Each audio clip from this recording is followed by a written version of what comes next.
Good afternoon everybody and welcome to the Community Safety Decision Meeting. I am Councillor Lee Hunt, the Cabinet Member for Community Safety. So before we get going, I've got some housekeeping and safety information that I am obliged to read out. It's about fire, etc. So if the continuous fire alarm sounds, please evacuate the room and public gallery by the stairwells. Do not attempt to use the lifts. Please assemble at Queen Victoria's statue in front of the civic offices. In order to comply with the Portsmouth Cultural Trust fire marshal regulations, anyone who signed in at the Guildhall reception desk should remember to sign out when leaving the building after today's meeting. About live web streaming, may I draw everybody's attention to the fact that this meeting will be live streamed, filmed in other words, from a camera at a fixed location at the back of the meeting room, and the recording will be on the Council's website. The camera will mainly capture the backs of anyone making deputations, but there will be some footage of them as they approach and leave the table, where the microphones are located, and of people entering or leaving the room whilst the meeting is in progress.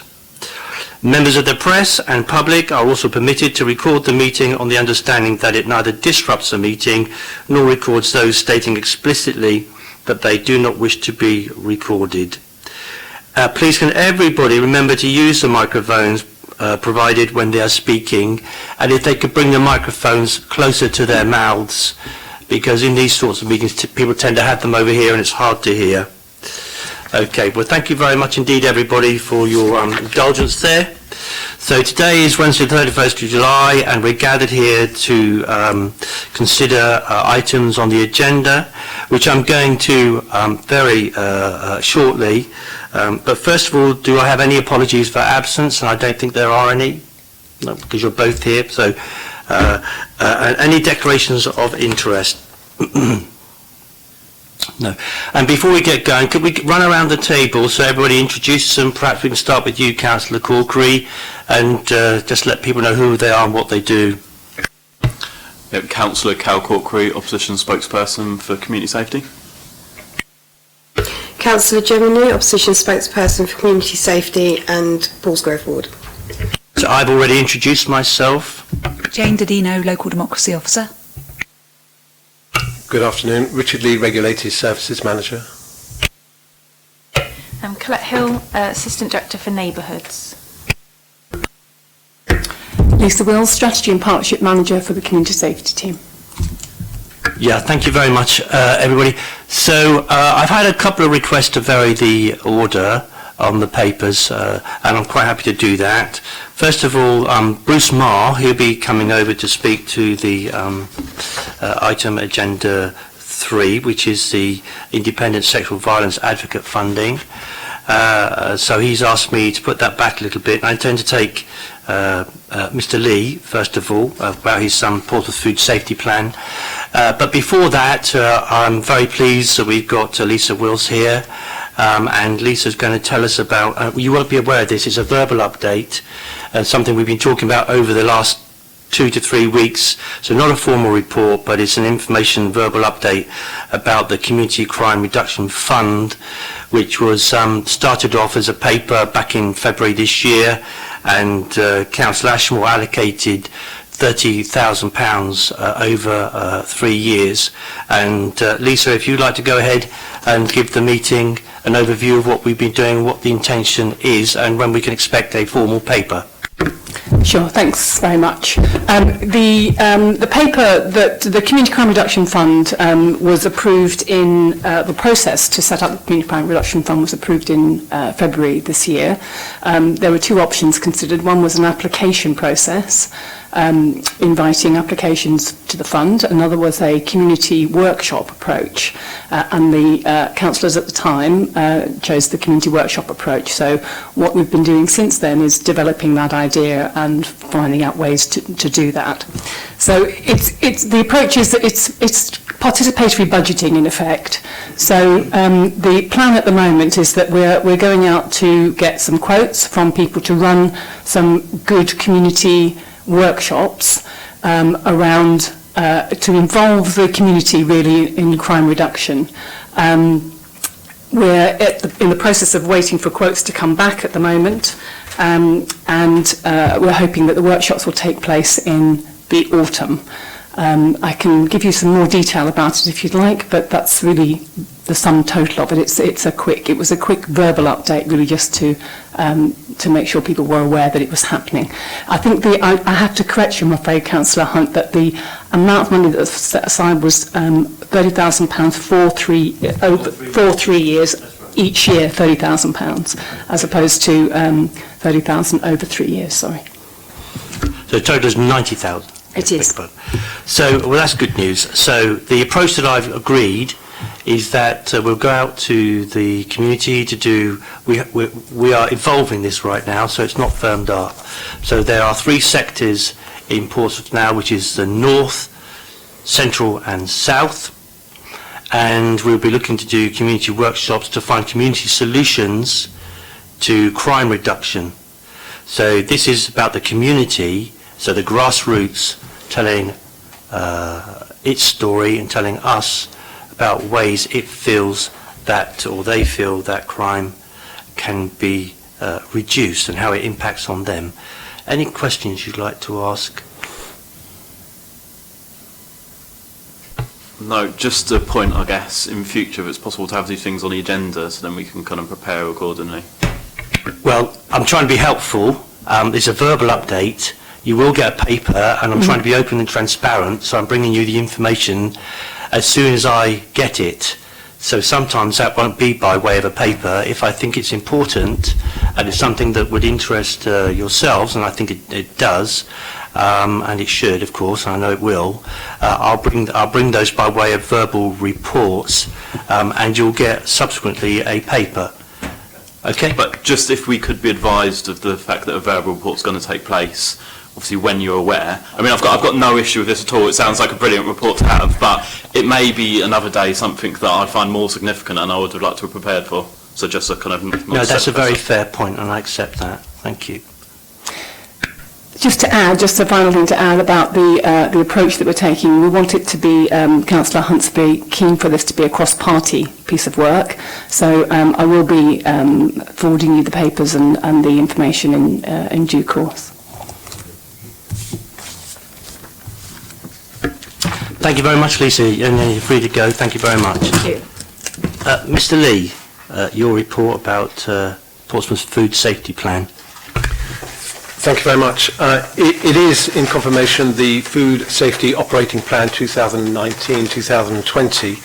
I've written a very comprehensive covering report, which really is ahead of the actual plan, which is indeed very detailed itself. So, with your indulgence, I will only go through some highlights of the front-facing report.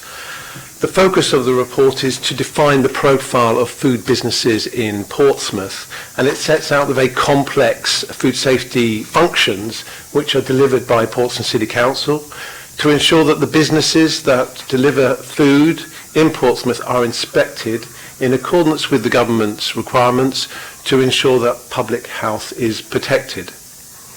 It defines very precisely the manner in which those functions will be delivered over the next 12 months, and it is a requirement to deliver a food operating plan each year. The food operating plan will be considered in its entirety by the Food Standards Agency in due course, and I'll bring back to you any comments that they have to make in regard to the manner in which we deliver our functions in the next 12 months. And finally, the idea of the report is to set out how we have performed in the last 12 months. So there is a review of performance in a number of areas, which I will skim through very, very quickly indeed. A reminder that this is a statutory function to deliver this report, and that, of course, we need to comply with the Food Law Code of Practice, which is set by the government in the manner in which we deliver these requirements. The service objectives are set out very precisely in section 5 of the report, and very basically they are to enforce the legislation but have a very ramped approach to enforcement. We are here not only as an enforcement agency, but primarily we wish to educate business about how they can protect the public when delivering food. All businesses must register with the Portsmouth City Council, with the Regulatory Services team, and upon registration they must comply with some basic standards in regard to how they handle, how they prepare, how they store, and how they manage their food preparation. And that is all set out within the report. The demand on the service remains high. We have around about 1,850 registered food businesses in the city, and we have obligations to routinely inspect those businesses. In the last 12 months, we inspected around about 900 food businesses, ranging from confectionery stores through to businesses that prepare and produce food. In terms of the rating of those businesses, there are a very high number which have achieved the highest rating of 5, and a very low number which have the lowest rating of 0, and that is very clearly once again set out within the report.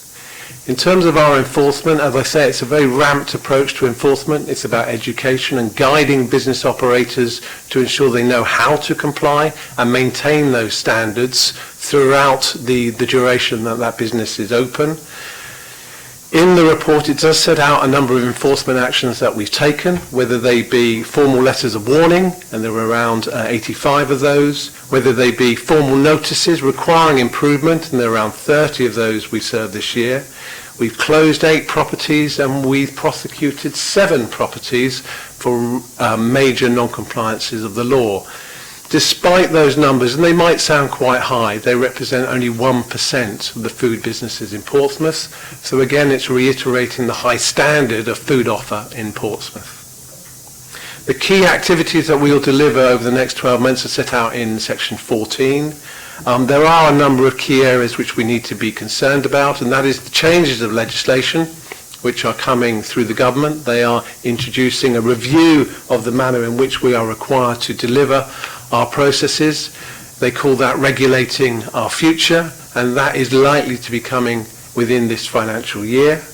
And of course we can't ignore the fact that we'll be likely to removing the UK or parts of the UK from the EU, and I suspect there will be some implications in terms of our ports and food import through the port, and obviously the responsibilities for the food safety team are likely to increase as a result of that factor.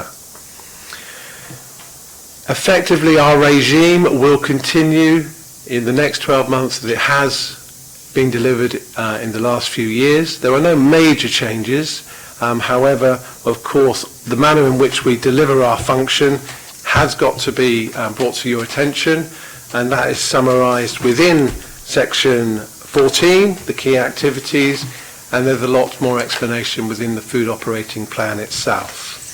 Finally, it's worth noting the director's comments which are set out in section 18, and that demonstrates the benefit of having a high food rating score. Those ratings are available for the public via a website, the Food Standards Agency. Every inspection that we carry out is uploaded to that central government website. So anyone visiting any food business in Portsmouth can visit that website and consider the rating before they visit, or as they are visiting, or after they visited. And of course they can find out information about the score and some further details about the business's performance in terms of food safety. Obviously businesses with the 5 rating may be considered more appropriate for people to visit than businesses that have a 0 rating. The rating score, to put it into a very common language, is effectively an MOT when we visit the premises. If it has been closed by us for any particular reason, that does not necessarily mean that the premises needs to close forever. It has to improve, and it is quite possible for that premises to improve quickly and can reopen. The score, however, remains with that premises for a period of time. So if the public were to see a 0 rated premises on the FSA website, that does not necessarily mean that the premises can't open, just that the score when we visited was a low score. Likewise, high performing premises, clearly that score will remain for with that premises until we revisit again. There is earned recognition through this system. in regard to how quickly we revisit premises. So a high scoring premises is likely not to be visited by us for a considerable period of time, maybe up to 3 years. So the benefit of having a high score is positive in terms of the public perception of that business, and we won't visit that premises again until the routine inspection is due or until we get a complaint or concern about the premise brought to our attention from public that visit. So in conclusion, my recommendation is that the Cabinet member approves the food operating plan so that we can submit it onto the website. The FSA will review that plan in due course and the stats that are contained within, and I'll bring any of their comments back to you in due course. Thank you. Any questions or comments from you guys? Just a quick comment. Thanks very much for the report. It's quite an informative insight into food safety and how that's regulated. I've definitely learned a lot more from reading the report than I knew about it before. One of the things I had kind of previously picked up on was around the equality impact assessment. Obviously, because of the nature of food businesses in Portsmouth, there are particular groups that are kind of overrepresented, particular minority groups that have a significant role in the sector. So it's good to see that that's now been reflected in the EIA, just to make clear kind of the steps obviously that we are taking to ensure that there aren't any kind of disproportionate or negative influences on those particular quality groups. And just to kind of reassert again what I've said before around the EIAs, I do think that it's important that when they're done, they are done in kind of detail, because I've been told kind of time and time again by different equalities groups and representatives from community groups that they sometimes feel that EIAs are kind of just tick box exercises. So I do think it's really important, like this one, that they are kind of dealt with in detail and given the respect that they deserve. So thank you. Yeah, thank you for that. Councillor New, anything? Yeah, just to add that I'm happy with the report. It's really good. Yeah, it's. Okay, yeah, thank you again for your very detailed and comprehensive report. I think what it shows is that this local authority takes, through you, Mr. Lee, and your food safety team, we're very grateful for all the work that you do, shows this local authority takes the safety of food very seriously, like all other local authorities, and that we won't risk people's health. And that's why you go out and do what you do. And I think that's evidenced by the fact, although you say it's a minority of premises, 1%, but we've closed 8 last year and prosecuted 7. So I think people can be feel sure that they're safeguarded when they go out to eat in our city, or indeed they buy things from shops, knowing that you and your team are there looking after our interests. So thank you all very much indeed. So yeah, I agree with the report.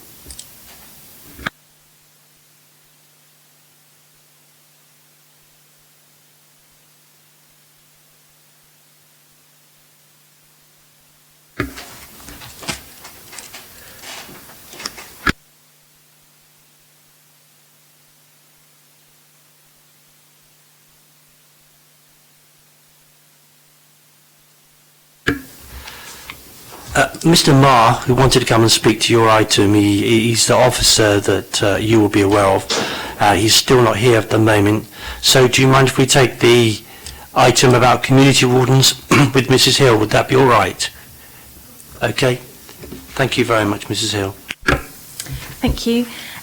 This is an update on the provision of additional community wardens that were approved last year and began working at the council in April. The council has 8 full-time permanent community wardens, and since April we've employed an additional 8 community wardens who've been in post since early 2019, but they've only been wholly operational since the 1st of April.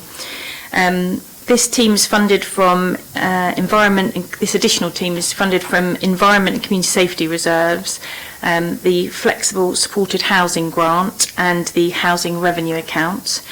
As this is a revenue cost, the reserve funding element can only be funded for 1 year. and the FSHG will also end in March 2020, although the housing element of funding can go beyond that. The team works shifts from 8 till 2, Monday to Friday, and 9 to 2 at weekends. And this is in addition to the 10 a.m. to 10 p.m. shift that the permanent community warden team cover. And they work every day except for Christmas Day, Boxing Day and New Year's Day. And 4 of the additional 8 replace the High Street Warden project that we did from early 2018 to early 2019. The work includes all the work that community wardens do, as well as some additional patrolling of local authority housing estates that began on the 1st of April, which is at evenings and weekends once the housing office teams have finished for the day. All of the community wardens work together as one team to help keep the city safe, clean and tidy, and to provide support and advice when needed, and it's a service which provides 120 hours of cover per week. They deal with a variety of demands, from waste and fly tipping issues through to antisocial behaviour, rough sleeping and unauthorised encampments. And there's 2 permanent community warden managers managing that service. They carry out targeted patrols across the city and on housing estates based on demands that they receive, as well as ongoing issues. And they're part of the neighbourhoods team and work closely with the waste management and environmental enforcement teams, as well as the housing options, area housing office, environmental health, parks and parking teams. Additionally, they work with other agencies such as the police, Society of St James and other outreach services to resolve issues together. And the team provides support and advice to try and resolve issues, and on occasion they may also take enforcement action where necessary. Since the introduction of the additional 8 community warden posts, demand dealt with has increased substantially, which you can see in Appendix A. A demand comes from reports that members of the public make, as well as that which is seen when on patrol by the team. And the team use the information and data that they gather to understand where to place their resources most effectively. The demand has increased because the size of the team has increased, and also because we're doing these additional patrols in the housing blocks, there was a similar sort of thing going on, slightly different prior to that with a security team. Some things that are worth noting is that about 2/3 of the demands that they deal with are picked up when they're out proactively patrolling or attending to instances where the demands have been reported. 24% of the jobs that they interact with are passed to other departments, so they're reporting things to the Highways PFI team, our recycling and refuse teams, housing officers, etc., as well as passing things and working with external agencies such as the police. The extended hours have enabled the team to direct resources to issues that were previously difficult to monitor, particularly in our housing blocks and in other places in the city, because we've got longer hours which we can flex.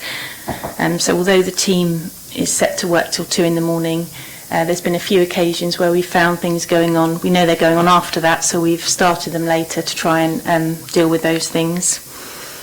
In about a quarter of the cases, the team find that on attendance to a reported incident or targeted patrol that the area is clear, and the data is continually analysed, and we will adjust the targeted patrols to make sure we're making the best use of our resources. It's worth noting that 86.1% of the reported demand is responded to on the same day, with a further 11% being responded to the next day, so they are quite a responsive team also. The purpose of the report and the update really is to just make you aware that the cost of continuing to provide the additional community warden team will be about £312,000 a year. And based on the nature of the work, the funding would need to be a combination of housing revenue account and general fund or grant funding, because they're working across housing areas but equally across other areas of the city. The team's already been able to demonstrate an impact in terms of the volumes of work that they're able to respond to, the volumes of work that they're able to resolve, and further funding is needed to secure this cover going forward. If the team is not able to continue this, it means we'll have less capacity to deal with the demands, And currently, every community warden in the team deals with an average of just over 1,000 demands per year. So that, for every community warden we can't fund, that's 1,000 things we won't be able to attend or deal with.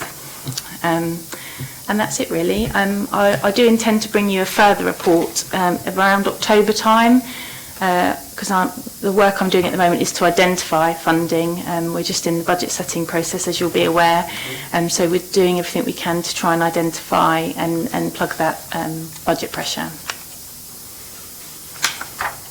Okay, so the reason I wanted this report to come forward was, as you identified in the informal meeting that we had a couple of weeks back, is getting my this particular service in there right in front of the full council, everybody, so they understand that we need to fund these wardens going forward. And so the budget setting process has just begun. This is my stab at making sure that the community wardens know that we're fighting for them to make sure the service remains as is right now. And that is my tension within the Cabinet, and the Cabinet have given me every indication so far that that is going to continue. So, and it also gives us the opportunity to look at what the community wardens are doing, particularly in light of recent events around our parks, and in particular the incident, the outbreak of disorder at the Hot Walls recently, which the community wardens attended. So I'd like to thank all of them and all of your staff, Mrs Hill, for what they do for us, and including the CCTV staff. And I presume you're going to do that report next, I take it. So we'd like to thank all of them, because the weather's been very hot. There have been a lot of hot heads out there, and they've coped magnificently, working across the service with the police, fire, ambulance, everybody. So all of our thanks on behalf of the council to all the emergency services, and indeed the community warden service and CCTV and everybody who does that role, and all the people that support them across the council. Guys, anything you would like to add in any way? Councillor Corkery.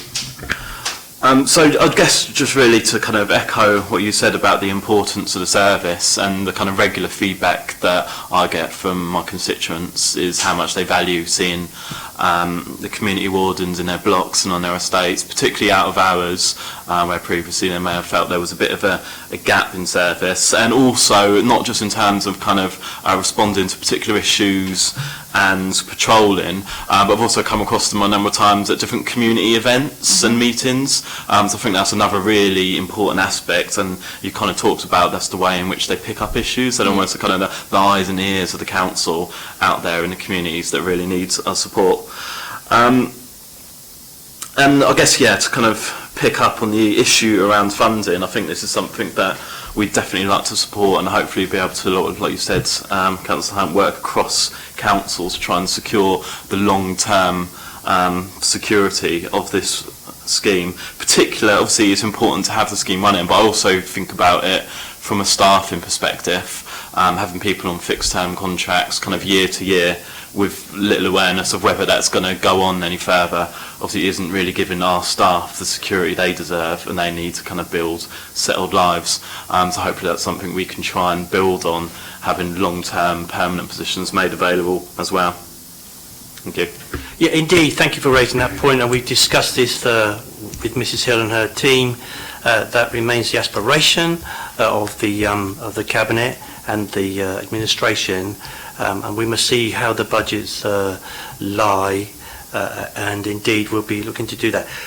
On top of course, what the community wardens do, working across the portfolio, we've also brought in £500,000 worth of youth support work and community action network, and motivate, so on, work with the community wardens. So this is one big team effort right across the city, and indeed with Portsmouth in the community and a whole range of other volunteers and groups across the city. I'll just ask on that, on the extended youth provision, because I've heard it referred to a lot of times, but I've never actually seen any detail. Is there kind of detailed information available about what that will consist of yet, or is it still being work through? Well, it's currently up and running, but you're right. They're attending events right now. So when we were at Buckland, they were there. So I understand there's some I's to be dotted and T's to be crossed before the contract. And it may well have been signed recently. I don't know. That's not within my purview at the moment. But I think the I's needed to be dotted and the T's needed to be crossed. But they are there and they are doing good work already. Whose remit does it come under? So that's youth program. I think that's in Rob Wood's. I think that's in Rob Wood's portfolio of services. But I can check it out for you. If you drop me an email, I'll make sure it gets to the right place. Gemma, Miss New. Nothing new to add, just that I entirely agree with both yourself and Councillor Corkery in this, and yeah, we should support this and have it continued, definitely.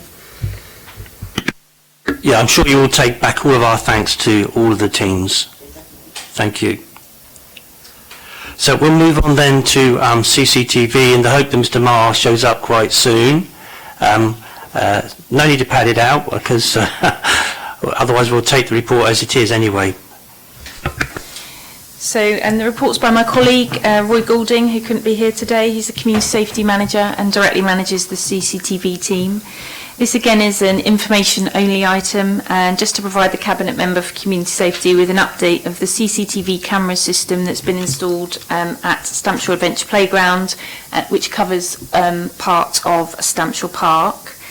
The background to this is that we did carry out a review of the CCTV cameras at Stampshaw Park following a police officer being stabbed on the 21st of February close to the Adventure Playground.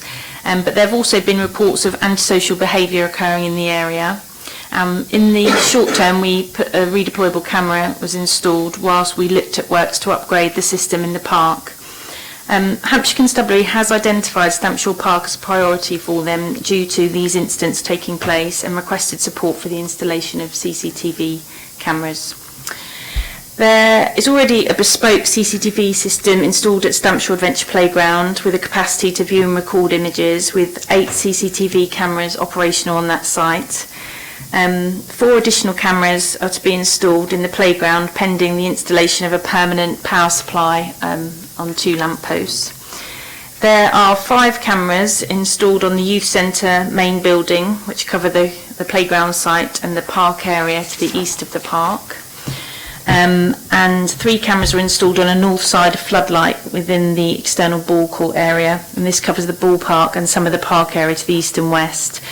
These are permanent cameras that form part of the 12 camera Stampshaw system. The redeployable camera, which is at 1 unit that contains 3 different cameras, is installed on a south side floodlight within the external ball court area. These cameras are operational, the redeployables, but they're operational at Stampshaw at the moment, but they can be relocated to a different position in the city if required, so that's not a permanent installation. The redeployable was an immediate response to ensure CCTV coverage in the park was installed as soon as possible whilst we carried out the works to improve the permanent solutions. And a second redeployable has been installed on on a lamppost in Ranelagh Road covering the entrance to the car park near Stampshaw Angling Club. Roy Goulding and the CCTV team have been liaising with the police, and this continues to be, when we wrote the report it was a priority, and it continues to be a priority for the police in terms of community safety. Yeah, thank you. And just remind members, there is a case about to undergo, somebody's been arrested, so we must be a little bit careful about what we say, but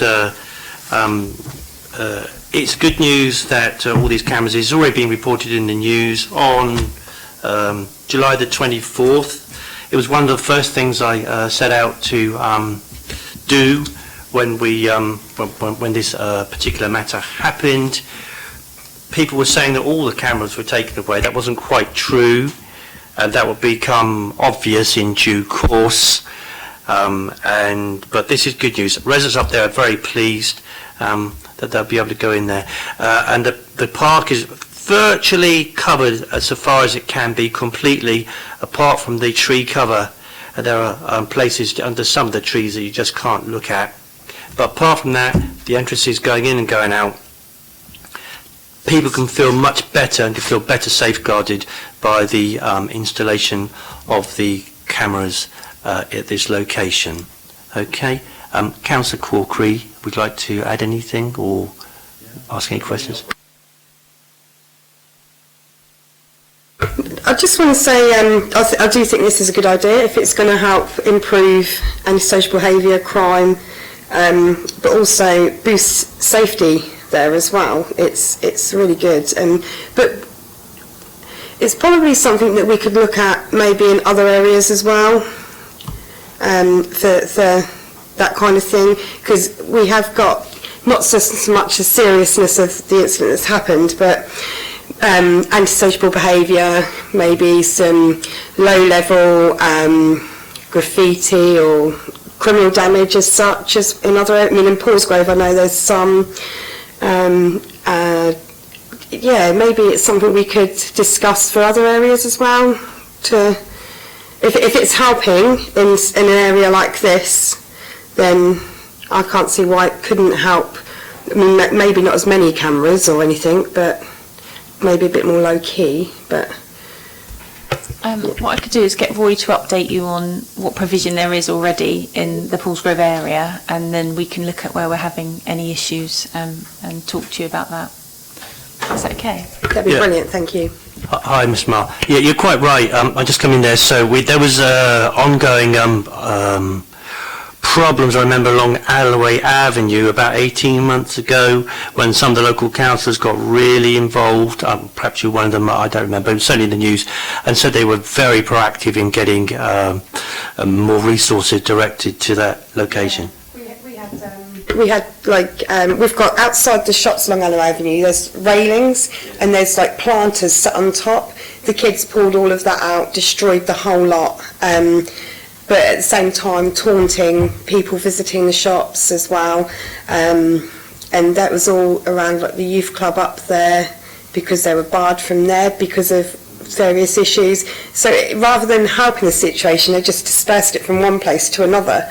So something could be useful, I guess, up there. Indeed. So the call on these resources is really quite enormous, obviously, and as I'll be reminded shortly too, I think that we need to be proportionate in how we respond to these things and taking into account the resources. But I can assure you that Mr. Golding, who runs these things, he's looking at how, and at my request, looking at how to expand cameras, and obviously technology becomes cheaper over time, and indeed it improves over time. So as the cost of these things comes down, hopefully we will be able to do more.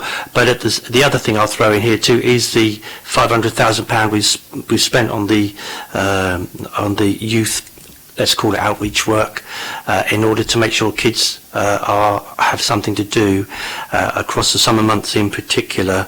Would you like to add anything, Councillor Corkery? Yeah. So I definitely recognise the positive role that CCTV can play in the kind of deterrence and detection of crime, and also trying to put off people from participating in antisocial behaviour, and it's definitely got an important role to play. But I guess I want to balance that by raising the issue around human rights and privacy, and asking the question of, are we sure that this is proportionate? And has there really been a kind of detailed investigation into the privacy aspect, into whether it is proportionate as required by the kind of national legislation set out around the use of CCTV? You talked about there will be almost 100% coverage of the park, barring areas where it's just kind of technically impossible to cover. That really kind of raises a bit of a red flag for me around the proportionality of this. And I know the kind of report doesn't make any reference to proportionality, which is one of the key principles of the National Surveillance Camera Code of Conduct. And I know that we've got our own Code of Conduct, which kind of replicates that down at the local level. I also note that our Code of Conduct in relation to surveillance camera use has provision for an annual report where the current provision of CCTV is reviewed. So I just wanted to ask really where those annual reports are and if they're being done, because I couldn't find any kind of mentions of them online. And just lastly, a point around, you talked about, Councillor Hunt, your intentional wish to further expand CCTV provision across the city. And again, I recognise there will be places where that is appropriate and necessary, and there is certainly, amongst certain groups and people, a demand for that. I've been contacted by constituents requesting CCTV be installed in their block or their area to tackle issues. But I think there's potentially a wider public discussion to be had around the kind of issues I've raised around proportionality and privacy. So maybe some consideration should be given to a wider public consultation over whether the people of Portsmouth wish to have more of their communities covered by CCTV or not. Yeah, you're right. It is very much an important point. I thank you for raising it. And so long as I sit here, every time I make a decision about such things, I will look at the need and whether or not it is proportionate. I very gently and kindly point out to you that if you go along Estella Road flats or Grafton Street flats, if you go up in the lift, you're on CCTV. If you come out onto all of the walkways, you're on CCTV. And when I've gone along there and spoken to residents, and indeed around Nickleby House and so on, they are all, I've never heard anybody say they want any less CCTV. I've only ever heard a request for more CCTV, or why isn't my front door covered? But you are completely fair to bring up this point, and as a Liberal, it's something that sits in my mind all the time. Nevertheless, where the, I think that these cameras reduce the harm and reduce crime to people and give them more freedom to do what they want to do and to be free from the fear of crime. It's a very important part of the service, but I will always be proportionate, I assure you. And if I think we're overdoing anything, I will step in. But I really don't think, all I hear is from the vast majority of people is, please can we have more CCTV coverage? And that, of course, is a pressure for us too. We hear about the redeployable cameras. People are always asking them for in their area, so we hear that the redeployable camera may at some time be indeed redeployed. So CCTV is part of our life nowadays, and people very much like it. Okay, thank you very much indeed for the report. I've taken on board what Councillor Carol Corkery said about the annual report. Can you email him and let him know we can find the information and whether or not that report will come? Yeah, I know that we do review the cameras annually, and sometimes more frequently if there are a particular instance and we're trying to ensure that we've got the right coverage in the city. And we do apply proportionality.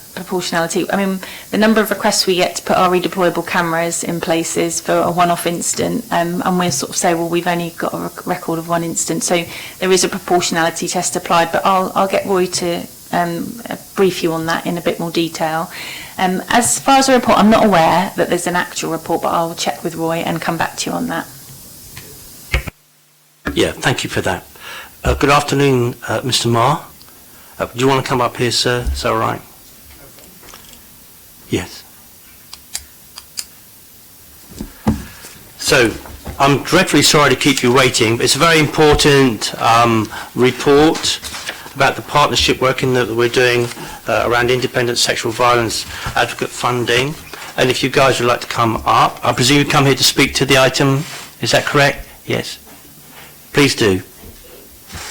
So in front, have you spoken at these meetings before, or any of them? So you know which button to press, as it were. Okay, would you like to introduce yourself and say who you are and where you're from? Yeah, my name's Kirsty Meller. I live in Charles Dickens Ward, and I'm a community activist. Do I start now? Sorry. Oh, sorry. So I think you've got 6 minutes, hasn't you? You've got 6 minutes, so it's your... It's 3.5. So, wonderful, yeah. Thank you very much indeed.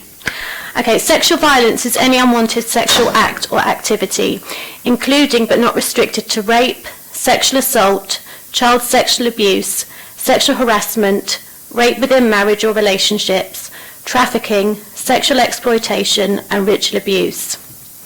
Sexual violence can be committed by someone known to us and even trusted to us, such as a friend, colleague, family member, partner or ex-partner, as well as by strangers and acquaintances. Sexual violence can happen regardless of age, class, disability or gender. It can happen to anyone. An independent sexual violence advisor provides a service to victims and survivors of rape and sexual assault. The independent sexual violence advisor role was commissioned by Baroness Stern through the Home Office Violent Crime Unit in 2005. Funding to women's services has suffered catastrophic cuts since the Tory Lib Dem coalition in 2010. Nearly 40% of sexual offences across Hampshire are domestic related, increasing to 50% of rapes in Portsmouth. Portsmouth City Council has cut funding for IDVAs and ISVAs in the city and also to refuge provision. Why, when these services potentially save victims' lives?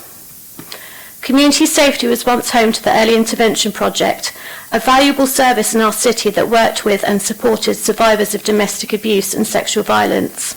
It was well staffed and well funded. Sadly, that service has experienced harsh cuts.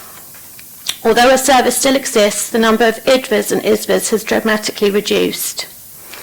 Thankfully, we still have other provisions in the city that provide these much-needed services, particularly Aurora New Dawn, a charity started by a group of women who had expertise in the area of domestic abuse and sexual violence. But like every other service that has been affected by cuts, these providers are struggling to obtain the necessary funding they need to provide a service that can reach out to all victims in our city. It's incredibly worrying that vital funding for women's services is cut. This puts victims and survivors at great risk and leaves them vulnerable to further abuse, post-traumatic stress disorder and long-term physical and mental illness. About 15 years ago, I needed support from an IDVA and ISVA.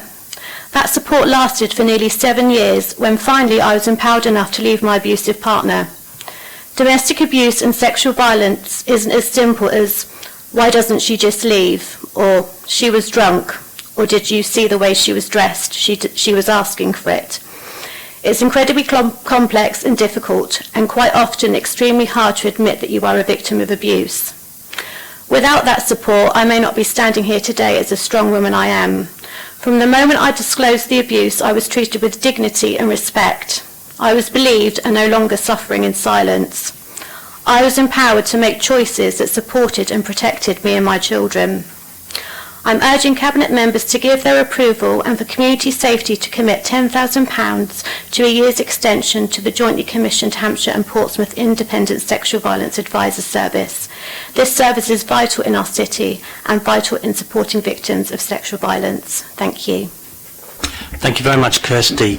What I'll do, Kirsty, if you wait there, Mr. Mellor here, Mr. Marr here, sorry, he'll give the report.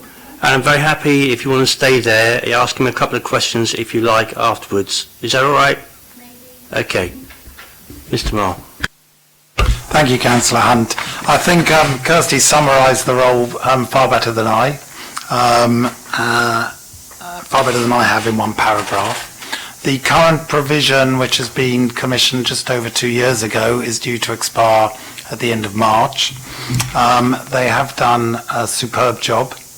It was the first jointly commissioned ISVA provision across Hampshire and Portsmouth. Prior to that, there was provision in Portsmouth, there was none in Hampshire. So it is a new direction we're going in relation to commissioning sexual violence services. Demand has been high, and there's been added pressures as a result of the increasing public profile of historical sexual abuse. So much of their work has become more complex because some is recent and current abuse and others is about supporting victims who have experienced abuse from years previously. What we're requesting is £10,000 to extend the contract from April 2020 to March 2021. It's currently delivered as lead partner by Yellow Door, but subcontracted to Aurora New Dawn for this area of Hampshire and Portsmouth. And from a local authority perspective, explore ongoing funding from cash limit to extend the contract further from April 2021.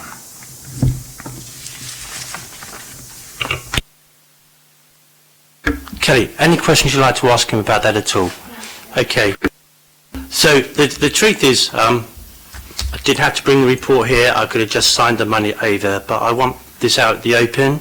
I want people to be able to come here and talk about these issues, and I'm very glad that you have. I can't control the reductions in national spending by whomever. What I can do is to try and work cross-services and cross-portfolio, and with Aurora New Dawn and all sorts of other partners across the city to try and reduce and prevent these sexual crimes. It's not how we respond to them as well. It's how we treat our young people in our city, because everybody grows up, and funding for young people has reduced over the years as well. So there are many children who are badly treated at home, as you say, within the family, and we see them growing up, and things happen that we would otherwise not want to happen. And I include in that things about suicide. So suicide, I'm not shifting and changing the debate here, it's all part of the same thing. People who are badly treated at home by relatives, partners, families, is a very difficult matter. Children at home raped by their own fathers and badly treated, we know this. So I want it out in the open so we can talk about it. So I'll be very pleased to sign the financial agreement presently. Councillor New, would you like to say or start off with anything? No, I agree, and I think this service should continue with the extension. Councillor Corkery. So, thank you, Councillor Hunt, for, like you say, it's not necessarily a report that has to be brought, but if it's obviously in the public interest to have these issues aired, give members of the public the opportunity to engage in them and kind of spread awareness of what's going on. I think that's quite a sensible approach to take as a cabinet portfolio holder, and maybe you could speak to some of your colleagues about doing a similar kind of thing. Would be helpful. In terms of this particular contract, one of the first things I did after being elected a few months ago is visited Aurora New Dawn in Portsmouth to get a better understanding of kind of who they are and the services they provide. And I was really impressed by the kind of the breadth of services they offer. They're clearly very dedicated to the cause, and also it struck me as quite a dynamic and values-led organisation. Which is quite refreshing these days, particularly in the kind of charity sector. You're seeing more and more of a trend towards kind of bland and corporate organisations, so it's nice to see a bit of a change from that. In terms of the future funding, it's talked about there's going to be a re-tender of a further 3 years, April 21 to March 24.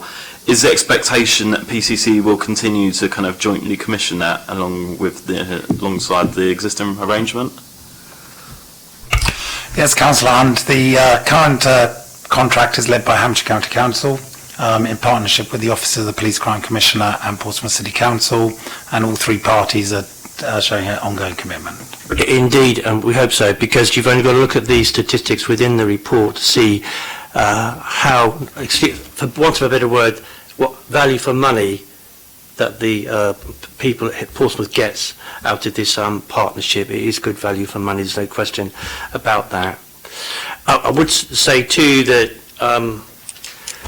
as we go on throughout over the years, I mean, the City Council is more and more commissioning services, whether anyone likes it or not, because that's the way local government is going.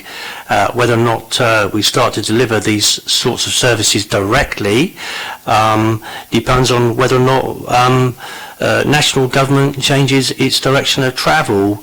Under successive administrations across many, many years, funding for local government has reduced. Doesn't matter who was running the country, the funding for local government has reduced. All of these MPs say they love local government, but when it comes to it, they don't fund it very well at all, or not as well as they should.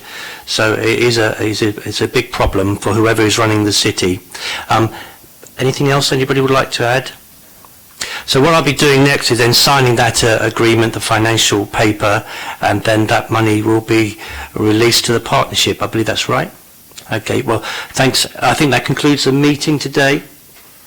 So I'd like to thank you very much for coming, Kirsty, thank you, and thank you, councillors, for coming along too, and thank you to the news for attending today as well.